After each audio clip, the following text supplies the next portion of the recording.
Welcome to the Abridged Presidential Histories with Kenny Ryan, episode 44A, an interview on writing contemporary history and the Obama presidency with Professor Claude Andrew Clegg.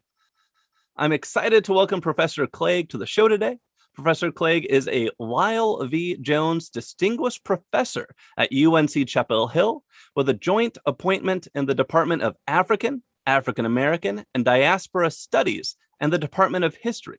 His latest book, The Black President, Hope and Fury in the Age of Obama, is the first major history covering both terms of the Obama presidency.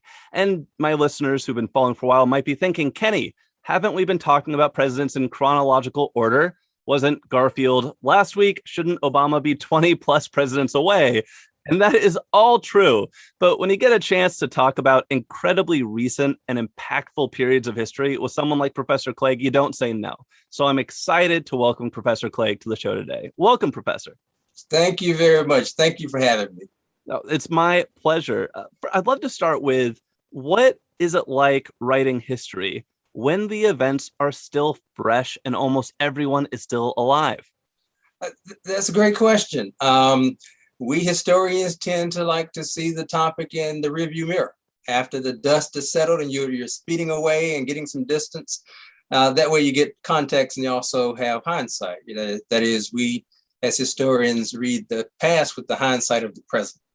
And that's a really comfortable zone for us to be in. We're not quite like sociologists or political scientists or anthropologists who are just fine with looking at contemporary present stuff, and they're fine with the uncertainties of what's going to happen next. They're fine with sort of analyzing it, studying it as it's unfolding. We historians most of us tend not to operate like that, although certainly there is a genre of recent history in which people are looking at things that happened during their lifetime or things that are very recent past. So that was perhaps the most interesting challenge of the whole piece. That is, watching something that you're certain in your mind that it's historic.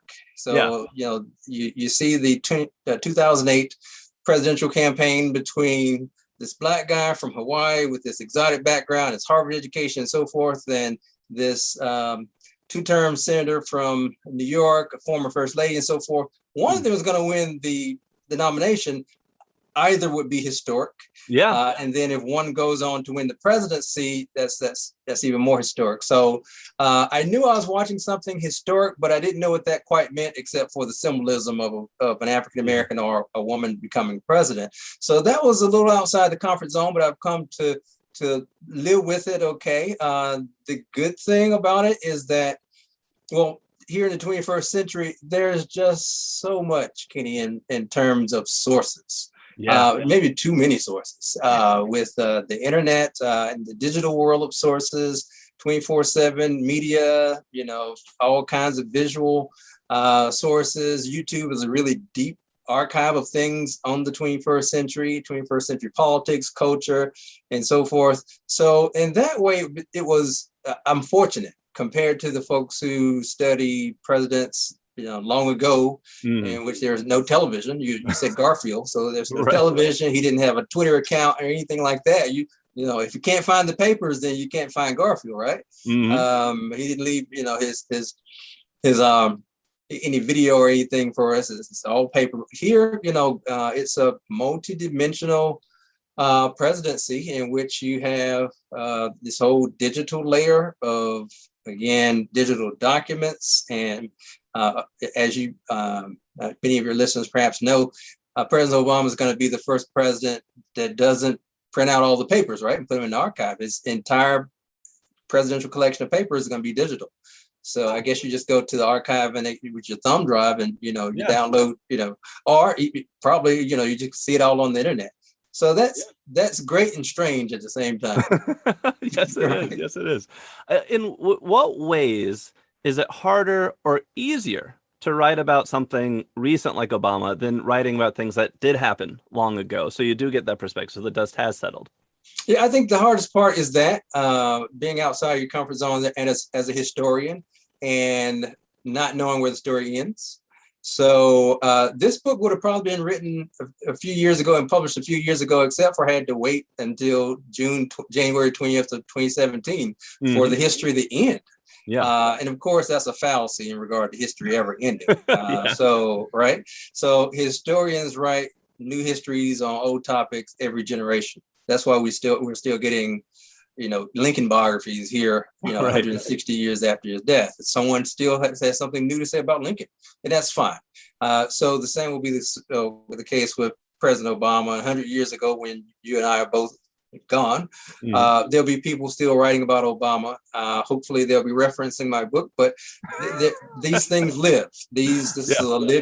History is a living thing, and it's a fallacy that it stops. But I think we historians, we impose periodization and dates on things all the time and end dates. So that's our way of imposing order on things that probably shouldn't so neatly have order imposed upon them. So that, I guess, that's the hardest part, getting out of that mindset that one, you can see all the sources, and thus and that things end and you can look at this thing in a finite way. Those are fallacies. Again, new sources come up all the time, so we can look at old topics in new ways. And then things don't just rupture, although we think of this year ends this war, or this year ends this depression. But these things, whether it's a depression or a war or politics and political culture, these things keep going on, and they're not as neatly bounded as we like to believe. The easiest part of it, again, is the sources, I think. Again, we probably have too much, and you have to put on filters when you go to the internet. Because everyone has a blog, and sometimes it's, if you're reading an article, sometimes it's not the article so interesting. It's the 100 or 150 comments about the article that's below the article, right? That's where the story is. The article, okay, it was a good article, but it's the back and forth, the new takes, the links that people are putting in those in the comment section, that's the real story. So I think you have to have a stronger filter now, because there's so much information out there. But that's it's an embarrassment of riches. Again, you have all kinds of digital archives, whether government records, whether it's, YouTube is a vast archive of Obama's speeches, and his presidency is, much of it's right there on YouTube if you're looking for speeches and foreign travel and commentaries and so forth. And many government records, the White House archives, such as it is available digitally, and so forth. So I would say that the broad range of sources the 21st century has allowed us to access from sitting right here in the office on a computer is the real bonus to writing now. But again, you have to have a stronger filter so that you're able to filter out all of the background noise to your subject. I'd love to go into more detail on how did you go about writing this book? You talked about there's all this out there. Can you share maybe who you talked to as sources? What documents you had access to that you really leaned on? Sure. So a range of sources that are behind the book. There's an embarrassingly long notes section and bibliography at the end of the book, about 150 pages of that. It's about a fourth of the book. But it's a kind of an academic historian's thing to do. We document everything we see, so no one can say, "Oh, well, the person didn't do their homework." Right. So we make sure no one can reasonably claim that as much as we can. So in regard to documents and sources, government sources, whether government records, the Affordable Care Act, the impeachment articles for President Trump, all kinds of other government reports, task force reports on criminal justice reform and so forth, laws of various sorts. So all those things, fortunately, are in the government records. So most of them are in the public domain. They're pretty easy to get your hands on. President Obama's public papers, and when I say public papers, it's more or less all of his public pronouncements in office, are available digitally. Anyone can go and take a look at those. I think that they're up to about 2016. So I used for my book 2009 through about the end of 2014, early 2015. But every modern president, has their sort of public papers bound, and the government printing office makes those available. So that was a wealth of things, just, his everyday pronouncements.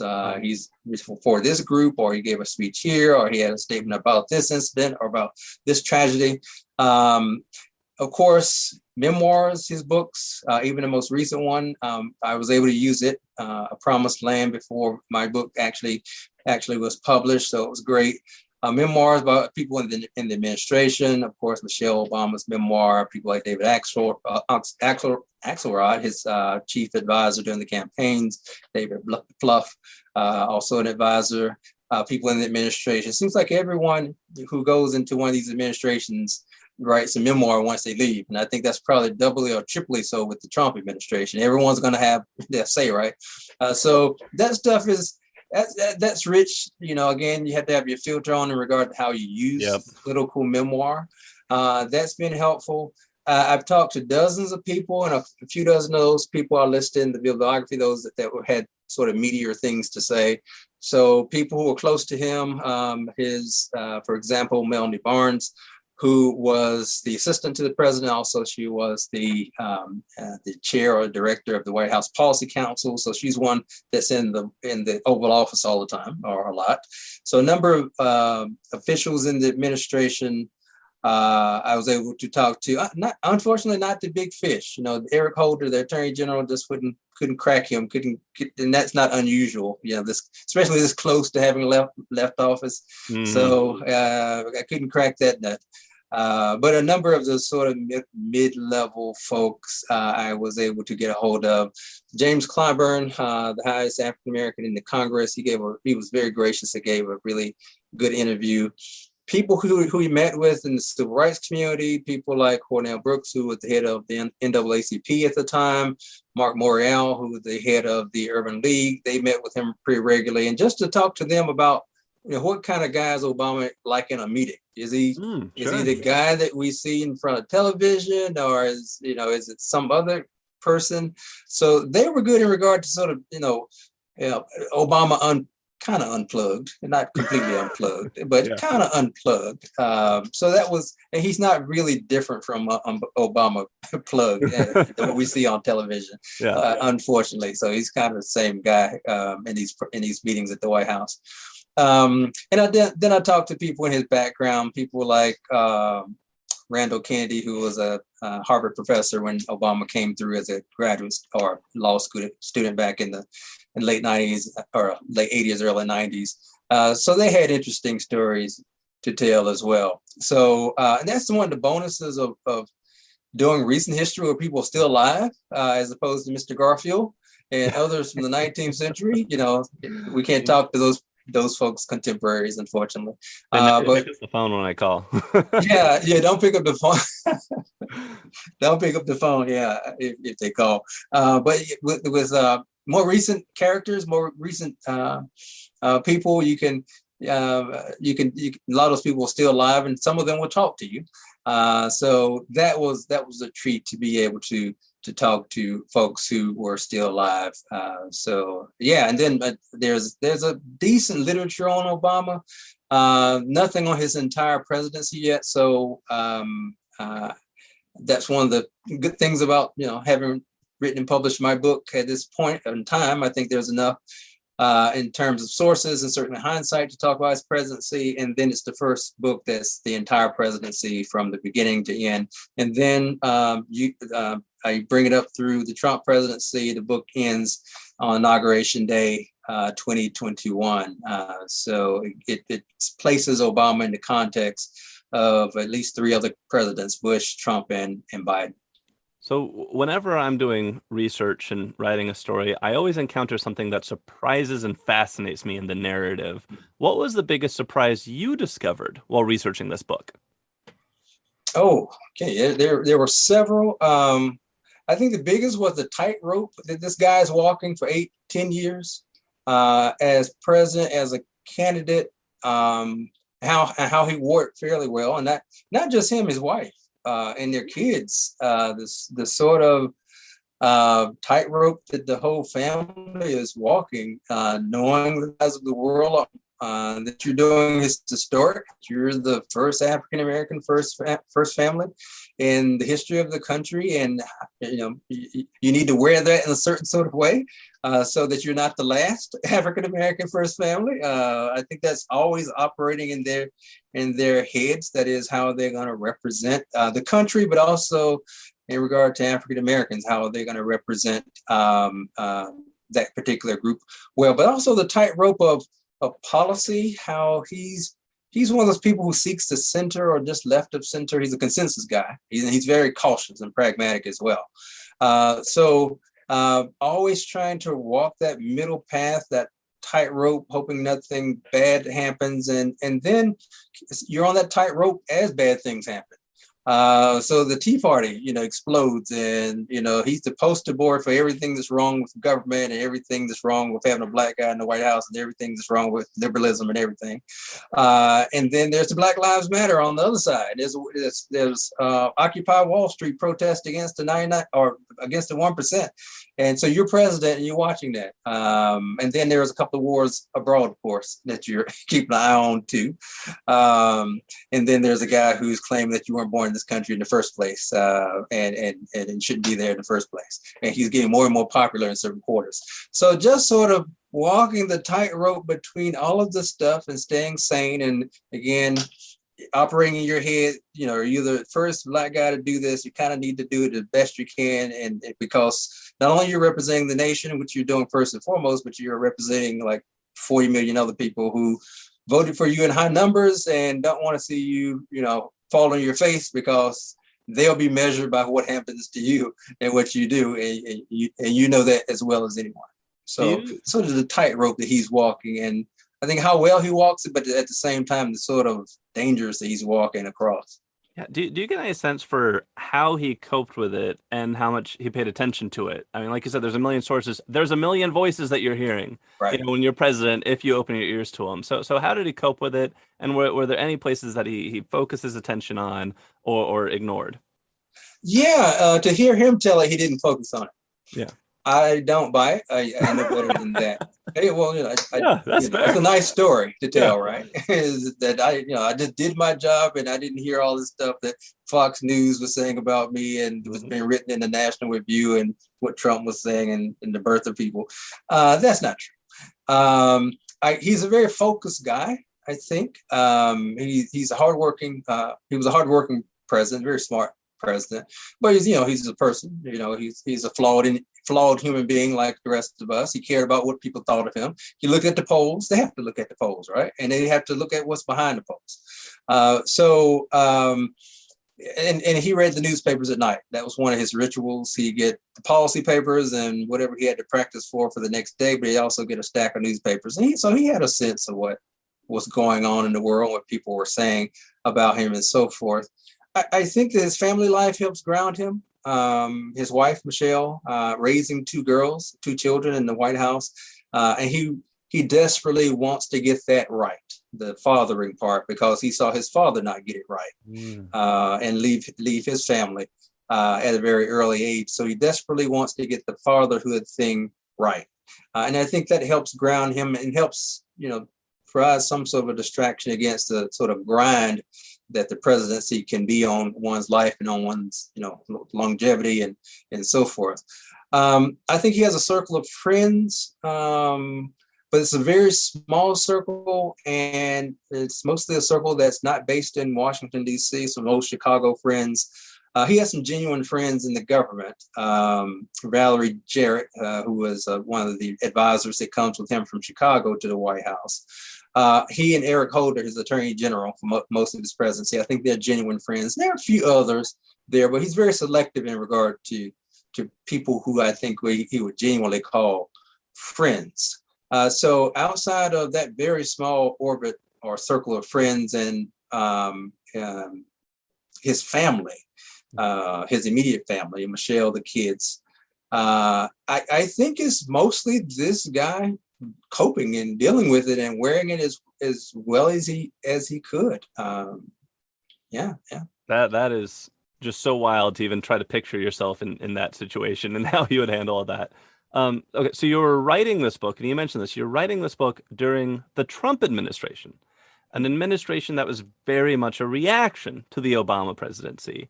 Did anything that happened during the Trump years change the direction of your work, your understanding of Obama's legacy, or your approach to your research and writing? Oh, wow. Yes, yes, and yes. Just the election of Donald Trump in November 2016 had to make us all think about where the nation was at the moment, I think. And that makes you rethink the Obama years too, whether this was a fluke, which I don't think it was. How was that possible, where you could have a guy who never had held elected office, never been appointed to any political office, had a string of, failed businesses behind him, bankruptcies, multiple marriages. Not that anything's wrong with multiple marriages, but when you're appealing to the religious right in this country, there's something wrong with multiple marriages. Yeah. But this guy, he becomes the vessel for sort of the anti-Obama. And I think up till that night in November of 2016, most of the country thought that the next president was going to be a woman. This is going to be Hillary Clinton. Mm-hmm. I think even Trump thought that from at least some of the reportage. He was surprised that he won. Mm-hmm. So I think that's how I thought that she was going to win this. Whatever you thought about her, I thought that she was going to win this election. So when she lost and Trump won, I think that made, unless you were already convinced that he was going to win, it made all the rest of us, 99% of the people who were surprised, rethink where the country was after 8 years of having an African-American president and reelecting the guy with very comfortable margins in terms of his election and reelection. And then this guy who is a very antithesis of Obama. He's purposely positioned himself as the anti-Obama. I'm going to overturn, everything this guy is about. And even beyond that, the guy doesn't even belong in the White House because he's born in Kenya. That's, he's purposely presenting himself as anti the last 8 years. And for him to win makes you question, where the country is and how to evaluate those 8 years and what it meant. I think that race is a through line here. And in regard to the demographic change the country is going through, that's one way of understanding both Trump and Obama. Obama is possible because of the demographic shifts in this country, because you have a country that's increasingly large numbers of people of color in it and so forth. Although most people who vote for Obama in both the elections are white Americans, and increasingly the electorate is becoming less and less white, although we have a party that's becoming more and more dependent upon an aging white population. And it's the through line for Trump. I don't think you can make sense without thinking about the racial lens in which Trump is somewhat masterfully using to get about half the country to look at the world land. That is, we were great at one time. And again, implicitly, we were great before this guy, before we got into office, or we were great before all these Mexicans were crossing the border, or we were great before all these Muslims came into the country, or we were great before all these blacks in the urban areas are voting 5 and 6 times during elections. We're going to be great again, and we're going to build a wall, and we're going to have a Muslim ban, and we're going to, just that sort of bald-faced appeal to race, unfiltered. He's the pure distillation of it. And I think that's his calling card. I think there was roughly half the country wanted to hear that, and he gave it unvarnished, and in simplistic words that anybody can understand. So that was, to me, the big surprise, how the pendulum swung. So far from this black guy who gets elected to the highest office in the land, comfortable margins for election and re-election, and then it swings to this other guy who doesn't get elected. He doesn't win the popular vote, but he wins the electoral college, and absolutely, he's the most inexperienced of, it's politically experienced, of presidents since, I don't know, maybe Herbert Hoover or someone like that. You'd have to go a long way back to find someone with neither experience, with no experience in government, where there's a general or some military official like an Eisenhower, Yeah. or a senator or governor or some sort of experience. But for roughly half of the country to say that's all guy, that's regardless of whatever else is going on with him, we're going to trust this guy because he's promising to make the country great again and again. That underneath that, what that means in regard to the sort of pushback about what Obama meant to those folks. Can you recall what you thought Obama's legacy was going to be, like going into election night, 5 years ago now, and then what you think it is now? Did it change? Did you think his legacy was something else before the Trump administration made you change your mind? So in regard to legacy, I don't see much in the way that's changed in my interpretation of Obama's legacy over the last 5 years since he left office, 4.5 years since he left office. The Affordable Care Act, I think, is front and center as far as the legacy is concerned. I think that the Affordable Care Act looks much more tame now than it did when it passed in 2010, although you could argue it's pretty tame then. There was no single payer. They made the administration drop the public option for it. It did expand Medicaid, but it was originally a very conservative idea. This idea of mandating the purchase of health insurance on the private market. How much more pro-capitalist can you be? That helps the insurance companies pretty well. It was Mitt Romney's idea in Massachusetts as governor there, although he repudiates it later when he runs for the presidency. But it was a pretty sort of right of center idea, the idea of the individual mandating people purchase coverage as opposed to the government providing coverage, which is a more liberal idea. So the Affordable Care Act, again, I think is his biggest legacy in regard to policy. I think that there are some other things that he got the ball rolling on that either Trump slowed down the ball or put it in reverse, or Biden appears to be pushing it a bit further. Criminal justice reform. There are a few reforms at the end of the Obama presidency in regard to sentencing. He used his clemency powers much more liberally in his last year or so of the presidency. There were a number of consent decrees that were started with various big city police departments by the Justice Department in the wake of some of the killings of unarmed African Americans. So he has a legacy there of sort of getting the ball rolling. Of course, there's a whole lot that needs to be done in regard to criminal justice reform and reform of policing. But he gets the ball rolling on that, and at least there is some lip service about doing more with the Biden administration. Climate change, there are some minor accomplishments. We joined the Paris Climate Accord. Of course, Trump pulls the country right back out of that. And of course, Biden is putting us back in. So the seesaw we're on. But that starts under Obama, sort of finally taking seriously what we're doing to the planet in regard to fossil fuels. And there's some other things. He fortifies to a degree the social safety net in regard to, again, Medicaid expansion, expanding Pell Grants, food assistance, income or earned income tax credits and child tax credits. So there are some things done in that way that survive him also. In regard to foreign affairs, he's a wartime president from beginning to end, as was George Bush before him, as was Donald Trump after him.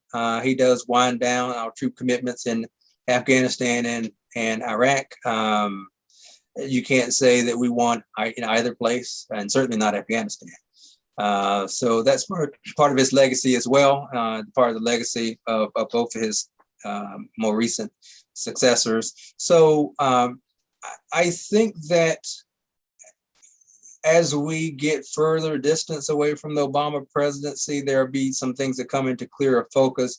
I think our party system has gone under, it was already under a certain amount of stress when Obama became president, not just the party system, but our institutions. The Senate being one, in the use or abuse of the filibuster.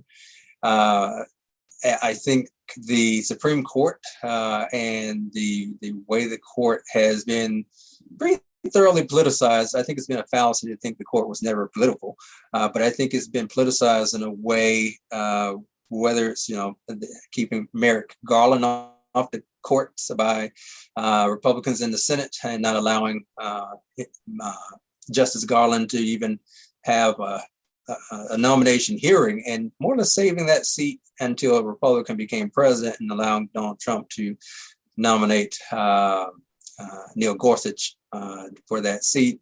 So I think our institutions continue to endure a stress test all the way up through the insurrection of earlier this year. And I think we're still in the woods in regard to the institution. Our institutions are going through that stress test, and our party system and the ability of the parties and the Congress to get basic things done. We were just facing a debt cliff or debt ceiling crisis, and that got pushed off to December. So we'll face it again in December. And that thing never comes up in the 19th century. We're never talking about the debt crisis. Good for them. Yeah, it's a 20th century phenomenon. But this idea that you're going to vote to pay your bills, or that we're going to refuse to vote to pay the bills, right? Money that's already spent. So if ever there was broken government or problematic government, we're looking at it. You are able to bring some experiential and professional perspectives that I cannot possibly bring to the Obama presidency. You're an African-American man. You're a scholar in African-American, and diaspora studies. What insight or perspective do you think your experiences and scholarship gave you as you wrote the history of the Obama administration? I'll take the last part of that question first in regard to the scholarship first part. Yeah. So I'm a historian, and I appreciate the long view of things. So if you just think of here and now, everything looks monumental, and everything looks, like a crisis and of proportions we've never seen before. And so take, for example, the pandemic. The history is riddled with these things. Most of us were not around in 1918, but there's a flu pandemic that was global and so forth. And this was an earlier time in medicine where you couldn't come up with a vaccine in 8 or 10 months like they did with this vaccine, and people survived it. People wore masks. The President Wilson caught that flu. He survived it. So things that, if you don't think historically minded or don't have the long view, the things that are going on in your contemporary world, you're unable to contextualize them within this sort of longer understanding of history. So that was the thing that I hope to bring to bear in the study of the Obama presidency. I wanted to study why it was unique and historic and so forth, but I also wanted to study it against the longer backdrop of American history. And the history of American politics, presidential history, the history of race, the history of political culture in this country. So I think that the book is probably more of a history than biography, although the two genres intersect. So I'm less concerned with what, who he talked to on this day and what he said on that day and so forth, than how people around him, how people in the American public are experiencing those years, how they're experiencing the Great Recession. That's the beginning of his presidency, how they experience his presidency, how they experience American political culture, how they experience the campaign. So I'm much more interested in the history of that time than just the sort of biography of this guy and what he's doing and what he's eating from day to day or what he's saying to his advisors. I'm much less interested. People will write that history, but that's less interesting to me than how Americans of various stripes, particularly African Americans, experienced those 8 years of his time in office. As an African American man, I think that the significance of his presidency and his appearance on history stage has a lot to do with the symbolism of it. And of course, this sort of emotive or emotional, meaning of this happening. I can remember on election day of 2008 in November, I was looking at CNN and sort of flipping around channels, looking at the returns and seeing who's going to call what state first, and finally who's going to call this. And I can remember the banner headline, President-elect Barack Obama, and sort of gasping. that was possible, although he was doing well in the polls, and John McCain was, it didn't look like he was going to be able to pull this off, and he had picked Sarah Palin, who probably did not make him, it did not do any favors for him in regard to his electability. So Obama Biden were looking good in the polls as the next president, vice president, but no one had ever seen that before. A Black guy elected to the most powerful office in the world. And actually seeing it, it was my JFK moment. If you ask your parents or grandparents, for anyone who had folks in this country in 1963, November 22nd, 1 p.m. in the afternoon, what were you doing when you heard the news about JFK being assassinated? They'll tell you exactly what they were doing, who they were talking to. They'll be able to give you a full description of that moment. So Obama being elected and seeing that news was my sort of JFK moment of like, I'll always remember the feeling in the moment and my expression and so forth, because, it was just something that was surreal, and I knew it was possible, but we'd never seen it before, right?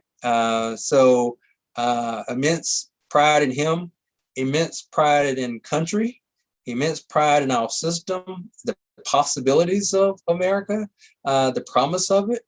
This guy with the funny name from the middle of the Pacific Ocean, the dad's from Kenya, his mom's from Kansas, can be president. So just a measurable pride again in his achievement, and being in the country that, having the long view of history, has come a very dark path when it comes to the history of race. But for that to happen, and in my lifetime, to see that. And I carried that through the Obama presidency, just as an African-American man, feeling very much invested in what happens with this guy. Because whether rightly or wrongly, he represents all folks who look like him, whether in this country or abroad. Our hopes were pinned on him doing this well and not making a jackass out of himself or getting involved in some awful scandal and something. He avoided all those things. He was a serious, competent, smart guy who handled the office, was reelected by sound majorities in the popular electoral vote. So in that way, very proud, but at the same time, still my historian hat on, not so proud of him that I could not critique him, right, and couldn't see the flaws and shortcomings in his presidency. So the title of your book is The Black President, Hope and Fury in the Age of Obama. It would be kind to say the United States has a complicated history of race relations. It might be more accurate to say we have a horrific history of race relations. In what ways did the Obama presidency move us closer to or further away from a more perfect union?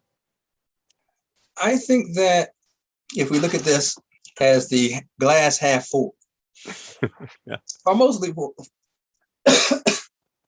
mostly full, I think that just the mere existence of this guy as president of the United States for 2 terms says something really stark about race in this country and where we've come from. 43 guys before him were all white guys. So he's unique in that way. Gets elected very comfortable margins that we don't see anymore in our elections.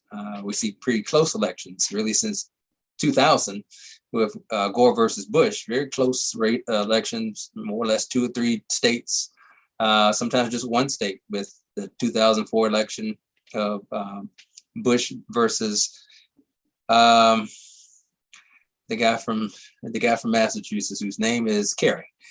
John Kerry and Bush versus Bush versus Gore in 2000, just 1 state. Ohio in the case of 2004, Florida in the case of 2000, separating the winner from the loser. So he wins comfortably in regard to electoral college vote and in regard to the popular vote in both elections. So that's big news in and of itself. And again, this is junior senator from Illinois. It says something great about the country that's possible, I think. And Obama was not of the mind, and he said it, explicitly that he didn't believe his election brought us into a post-racial moment. And in his most recent book, he says, the problems that the country faces are not going to be solved in one election. And he's right about, and on both cases, in regard to us not being in a post-racial nirvana, and one election not fixing everything. I think he did believe that he could take us into a post-partisan moment. That is, in the midst of this economic collapse, the mortgage industry freezing up, can't get any loans, people losing their homes, people losing jobs by the hundreds of thousands by the end of 2008, the automobile industry in free fall, we're getting ready to lose, the American automobile industry and all the other things that come with the Great Recession. I think that entrusting the country to this guy in the midst of this, and then by all rights, he should not have been reelected. There's almost 8% unemployment. Nobody gets reelected with 7.8% unemployment. The last time that happened, it was with Franklin Roosevelt in the Great Depression. And, he was a unique case. Guy get 4 terms, and people just decided to stay with the same captain. So by all rights, Barack Obama should not have been reelected, but he gets reelected anyway. So I think all of that suggests that we're in a better place in regard to race than we were through much of the history of this country. We don't get to the post-partisan place that he wants to take us. And he learns that the hard way from the GOP. And his thinking was, in the midst of this catastrophe, both parties would put aside their differences and they pull up the country together, and maybe they'd argue later and bicker later about ideology or policy. But in the midst of this great recession, we're going to set that aside, and we're going to lock arms, and we're going to save America from economic collapse. And again, that doesn't happen. Mitch McConnell, the leader of the Republicans in the Senate, says it very clearly. Our number one task is to make this guy a one-term president. Mm-hmm. And he's as good as his word. The filibuster is his only real tool to oppose Obama. He uses it to devastating effect during most of Obama's presidency to make sure that his jobs bill, his infrastructure, we were talking about infrastructure even back then, this infrastructure bill doesn't get passed, criminal justice reform, nothing on the climate, nothing on gun control can get past the Senate because of him. So of the Democrats led by, or the Republicans led by Mitch McConnell. So we don't ever get to post-partisan, and we certainly don't get to post-racial, but I do think that the Obama presidency and the possibility of it happening in the first place just says something about the possibilities of race and surmounting race as a handicap in American life. Although we, of course, have not done that, but just the possibility, his election shines brightly as a possibility of that. The flip side of it, Kenny, that is the glass half empty or mostly empty in regard to race, is that I think Obama crystallizes a certain opposition to him, and a certain opposition to him politically, his politics, his ideology, his policy positions, but also crystallizing an opposition to the very notion of a Black guy in the highest office in the land. And throughout his presidency, their voices all through our political culture, through our media and so forth, make it very clear that this is an opposition that's real. It's an opposition that's well organized. It's opposition that's well funded. It's in the Congress. It's in the media. It's everywhere through American, social media and everywhere else. That this guy should not be there. This guy represents the kind of America or changes in America or demographic turnover in America that is uncomfortable to a lot of folks. This guy does not represent, America or a sort of traditional vision of America. And these views are weaponized. They're weaponized by the Tea Party, which is it's ideological. The opposition is ideological, but also I think there's a racial component to that, to the Tea Party opposition to Obama, the idea of Obama.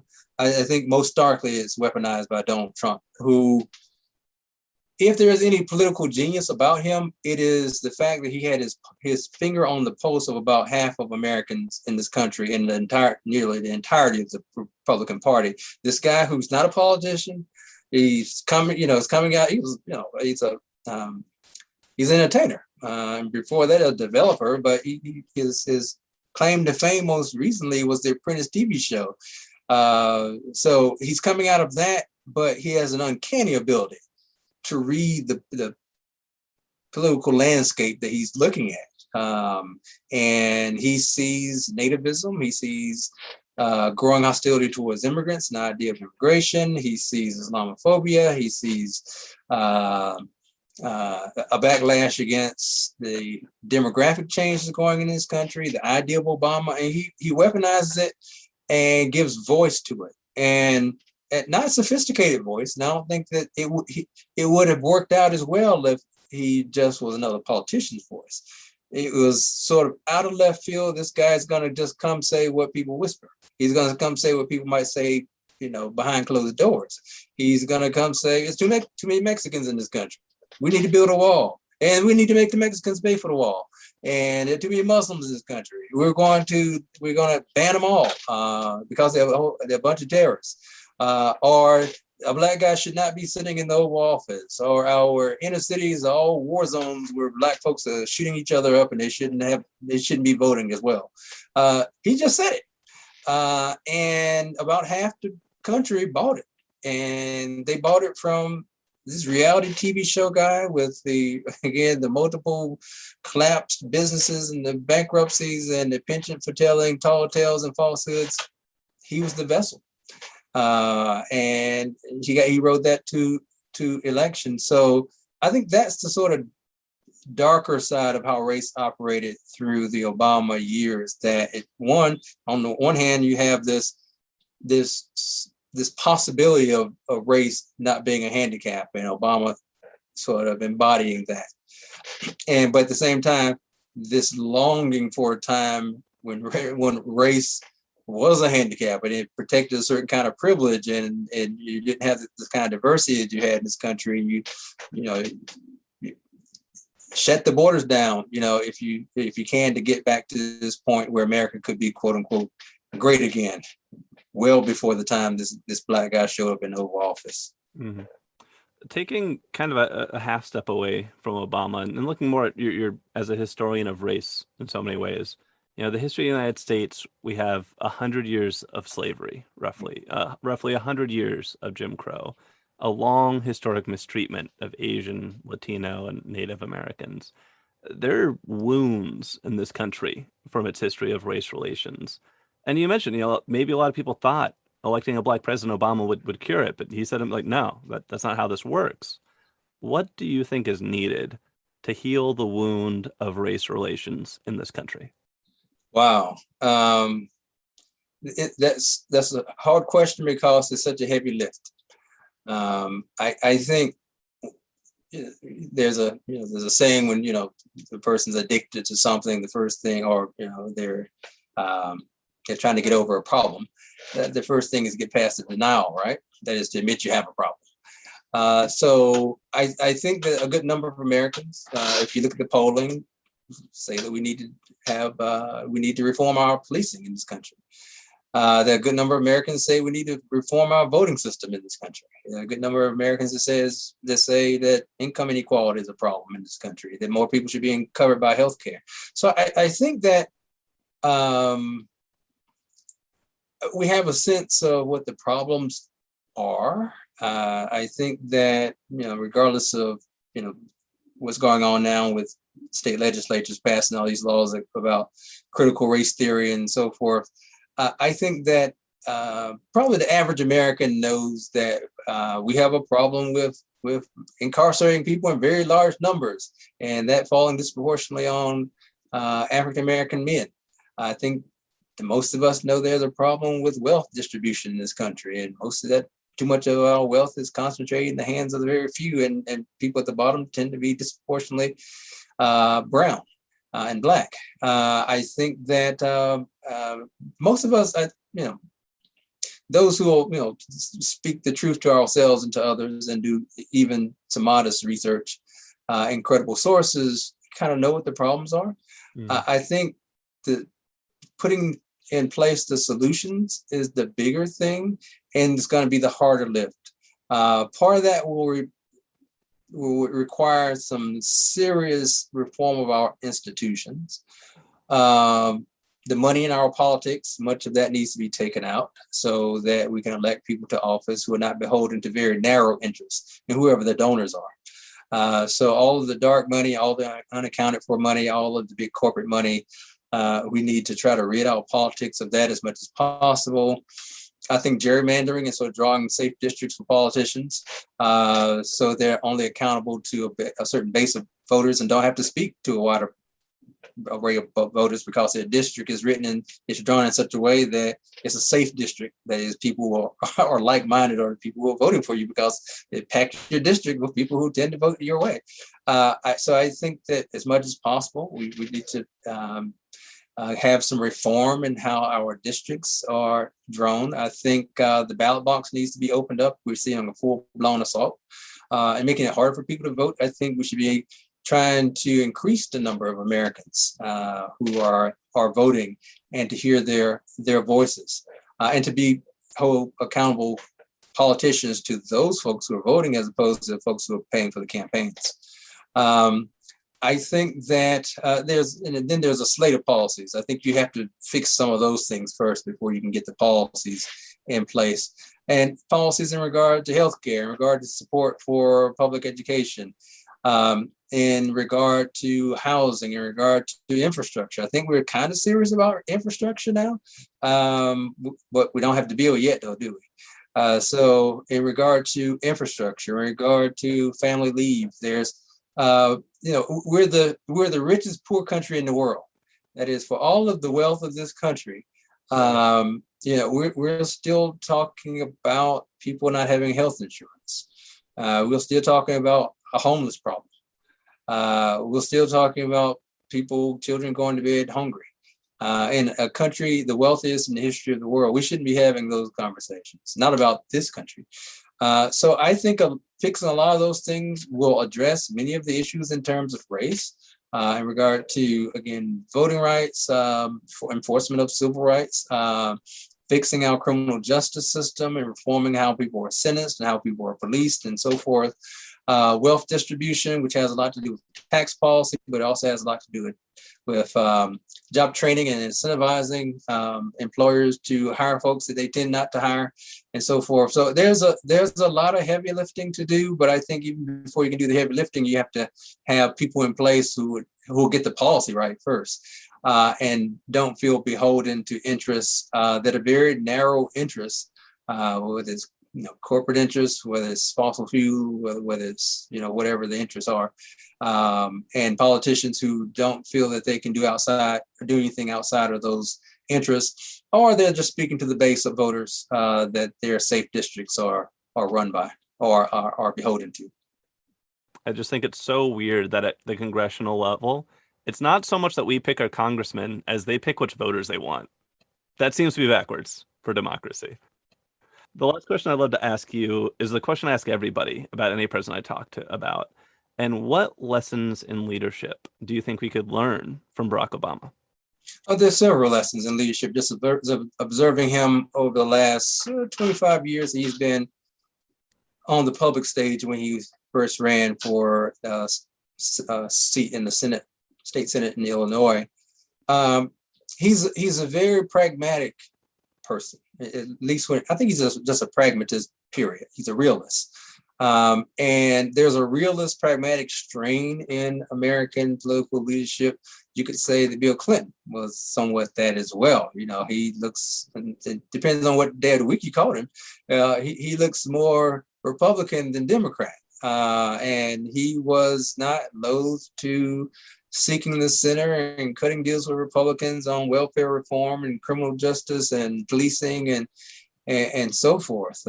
Some say he threw Democrats and liberals under the bus, but I think he read the tea leaves and understood the times that he was in. Not to justify what he did, but I think in regard to being a realist about what's possible and trying to get reelected, he understood the political culture and times he was in. So Obama is from that tradition.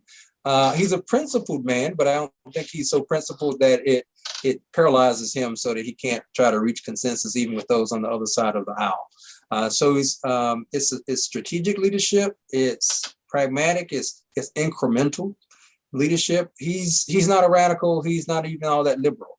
He's just left of center on most things. And he wouldn't pass muster as a progressive today, compared to what the Democratic Party is proposing in regard to spending, in regard to all kinds of policies in terms of climate change and child tax credits and direct stimulus package, stimulus payments to folks and so forth. Obama understood that even if he wanted to, he could not have been talking in the way that Joe Biden is about these things. But I also don't think that's his natural self either. I think he's much more comfortable at the sort of crossroads, at the center of the eye of the storm, cutting deals in a sort of pragmatic, centrist way. That I think that was most comfortable for him. So it's strategic pragmatism. It's a realistic understanding of the possibilities, and it's operating within the realm of the possible. It's consensus building as well, and trying not to bargain away as too much of your principle. I do think he is a principled man. He's an ethical man. He has core convictions, but I do think he's one who's prepared to bend if it means getting half a loaf, and as opposed to no loaf at all. If you'd like to hear more from Professor Clegg, you can always enroll at UNC, which, might come with free basketball tickets. I don't know. Or you can pick up The Black President, Hope and Fury in the Age of Obama from your nearest bookstore. You can also find him on Twitter at Claude Craig and online at www.claudeclegg.com. Thank you so much for your time, Professor. Absolutely. Thank you, Mr. Ryan.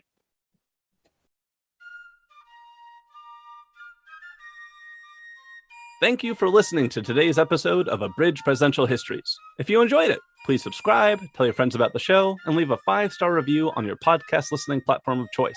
It's good to hear from y'all. You can also follow the show on Facebook at Abridged Presidential Histories or on Twitter at APH Podcast. If you'd like to support the show, you can look it up on Patreon or go directly to www.patreon.com/Abridged Presidential Histories. This helps me buy books and pay to host the show. And thank you so much to everyone who's contributed so far. The music on today's podcast is a public domain recording of the United States Army Olgar Fife and Drum Corps. In our next episode, we'll take a look at the life and presidency of Chester A. Arthur. And we'll ask the question, if the whole country has written you off as a good-for-nothing stooge, can you change if at least one person believes in you? That's next time on Abridged Presidential Histories.